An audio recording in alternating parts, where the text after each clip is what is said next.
नमस्कार, आप सभी का स्वागत है हमारे YouTube चैनल में। Hi, I welcome you all in this new video, and today we will see how to perform analysis of variance in SPSS. In my previous video, which is here, banner is shown here, one-way ANOVA, that was for beginner, that was performed in Excel. How you can do ANOVA in Excel, but there were certain limitations while performing ANOVA in Excel. If you want to visit that video, that is here, link is given in the description. And now let's see what the problem is. Mr. Intelligent Sharma, a newly inducted training, is given a task to find the reasons for sudden increase of defects in production of toys. He starts collecting the data from quality cell. During his discussion with production manager, he came to know that initially 3 working breaks were given to the employees, and then it was reduced to 2 breaks during the entire day. And due to sudden increase in the demand of the product, in order to meet the demand, only 1 break was granted to the employees. He collected the data from the production department on random basis during the different time period and arranged them in order.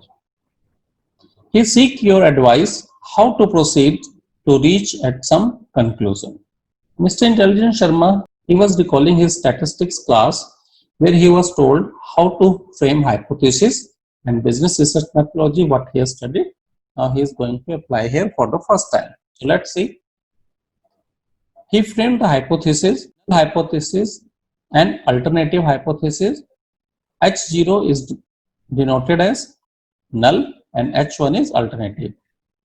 There is no impact on errors by employees during different working conditions, means different rest periods. There is a significant impact on errors by employees during different working conditions, means different rest periods. So this way he framed the hypothesis. Now let's see. So first of all, the data will appear in this way. Here we can see that data is presented here. 30 cases are there. 30 cases are divided into 3 groups. First group, second group, and third group. So total 30 cases are there. And number of errors are recorded here. And then go to variable view. In variable view, this is the name of the group, name of the variables, then numeric, type, width, and decimal. So whatever we want in our output, so we have to enter here group and then number of errors. And next he has to put them into the labels or values. 1, when there were 3 rest intervals, then click on add. 2, when there were 2 rest intervals, add. And 3, when 1 rest interval is granted. Okay. So next, once the data is entered by Mr. Sharma, next go to variable view. We'll go to analysis part, analyze, compare min. Here at the end there is one-way ANOVA. We will select it. Here compare means and go to one-way ANOVA. Number of errors are dependent on number of groups. And then first of all, let's select on options and then click on descriptive.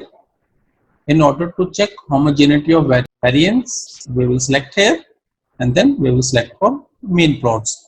Click on continue, then select post hoc.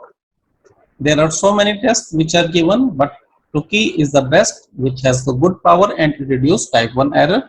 So select it and then go to contrast. Contrast test, we have to write here coefficient. The total should be 0. So first of all, I will write here -1 and then add again -1 because we have 3 conditions. We will write here 2, add, and here it is. This way, this is filled. And now go to OK.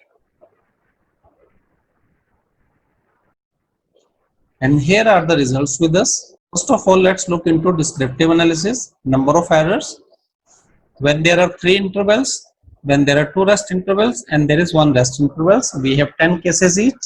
And second is test of homogeneity of variance, and then we have ANOVA results, and then we have contrast coefficients, and then we have done post hoc analysis.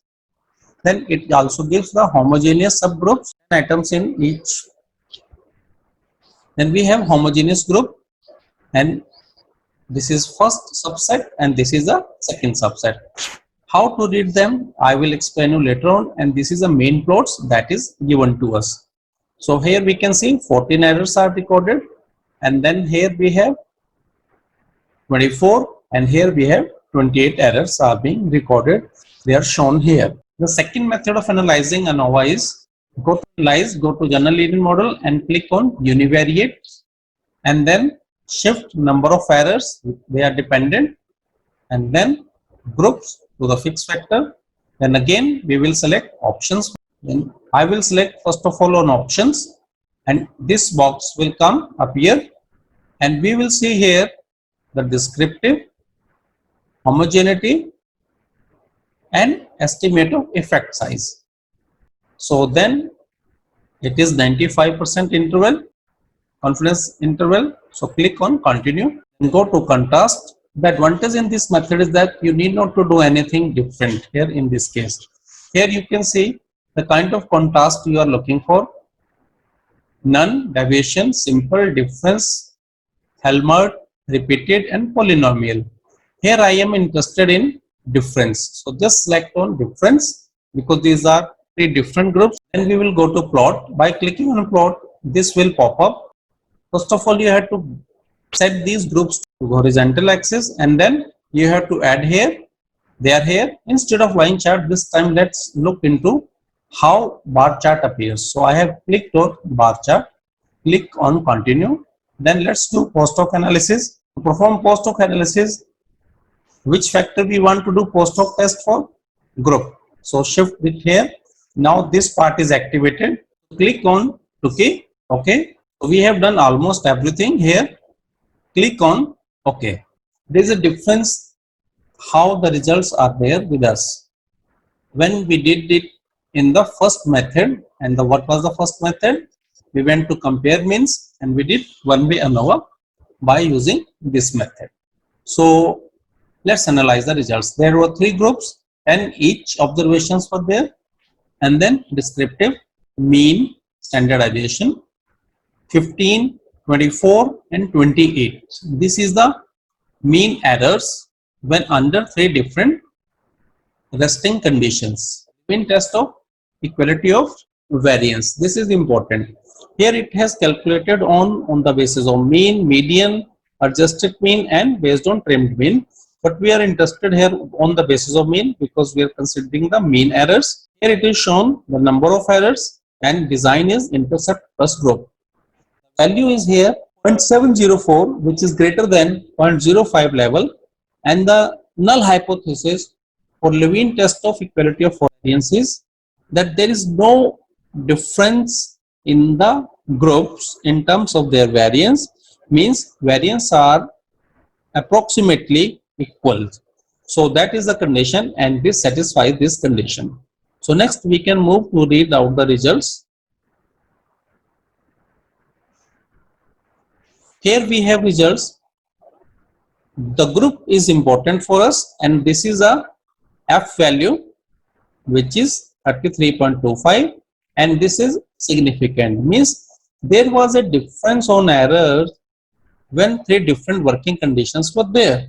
So this is important for us to know. Let's analyze when we conducted it with the first method. What was the results there? In that case, it has given us an ANOVA table. The calculated value was same and the significance level was the same. But why we prefer second method? Because there was some advantages. So it is preferred that you should go for this way. And then how to read this table? This is corrected model. Here it is showing on this basis the R square is 0.71, which means 71% of the errors can be explained by this method. So this is corrected model, intercept is this, and if you take corrected total and all that, how it is calculated? 886 plus, which is again here, plus 360, which is error, which we cannot explain. The total of these is this one. And when you take intercept also, these three values makes to this value, but that is not important. The important for us is how these values are significant. So this is important for us. The next is to do multiple comparison. This is very important. Here it shows the identifier groups and other groups. In here we have 3 rest intervals. When we compare it with the 2 rest interval and 1 rest interval, we find there is a difference of 9 items, means 9 defects or more when we have 2 rest intervals and 3 rest intervals, and 13 more items were found to be defective when there were 3 rest interval and 1 rest interval. And this can be interpreted, you can see this is same value, this is same value, and this is same value. But in this case, when we are comparing 2 rest interval with 1 rest interval, it is important to see here the value is 0.053, which is just above our significant level, that is 0.05. So in this case, in order to take decisions under this condition, we need to look at these things. How many, what was the difference? 4 items was the difference. Here you can see in mean also 24 and 28. But are they significant? For that, it is not showing the result as such is not showing there is a difference. But when we compare, the difference of items was 0.05 to 8.5, and difference of 8 items is a significant value. So in that case, when we have these kind of values 0.53, it is always recommended that 95% confidence interval level should be checked. So it is up to the researcher how you interpret the results. And then homogeneous subset is given.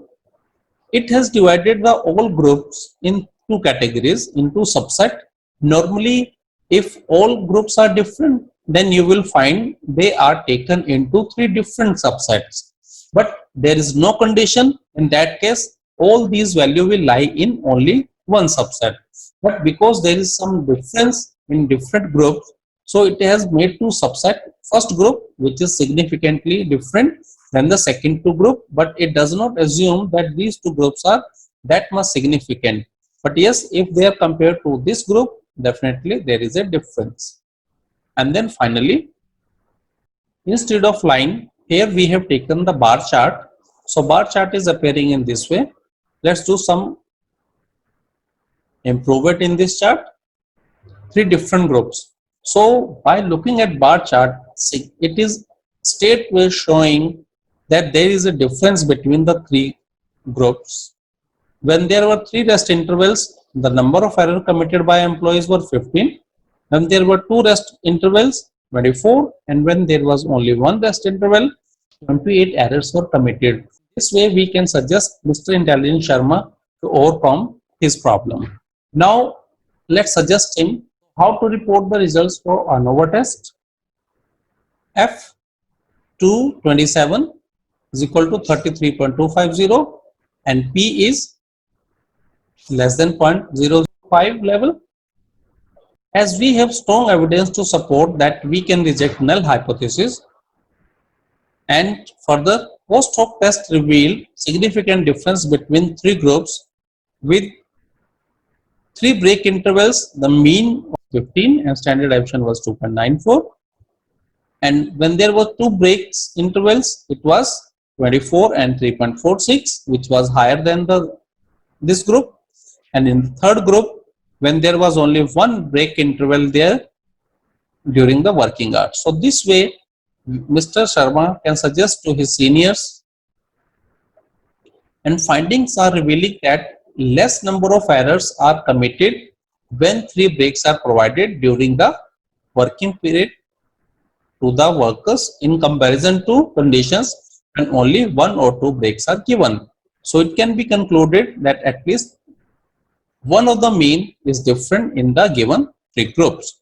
So this way we can apply ANOVA in SPSS. Thanks for watching this video.